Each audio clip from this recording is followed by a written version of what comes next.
ഞാൻ പറഞ്ഞ സാധനം കിട്ടിയോ?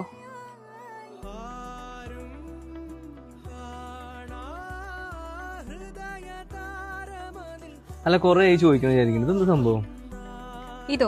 ഇതാണ് ലൂക്കയുടെ സൺ പ്രൊട്ടക്ഷൻ സ്പ്രേ. ഇതിനിപ്പോ എന്താ ഇത്ര പ്രത്യേകത? ഇത് മഴയത്ത് യൂസ് ചെയ്യാം, കാരണം ഇത് വാട്ടർ പ്രൂഫ് ആണ്. കൊള്ളാലോ. ഇത് എനിക്കൊന്ന് ഓർഡർ ചെയ്തടി. എന്നാ നീ ഒരു കാര്യം ചെയ്യ്, ഇത് ഇവരുടെ ബ്യൂട്ടി ക്രീം ആണ്. ഇതൊരാഴ്ച യൂസ് ചെയ്യ്. Thank you.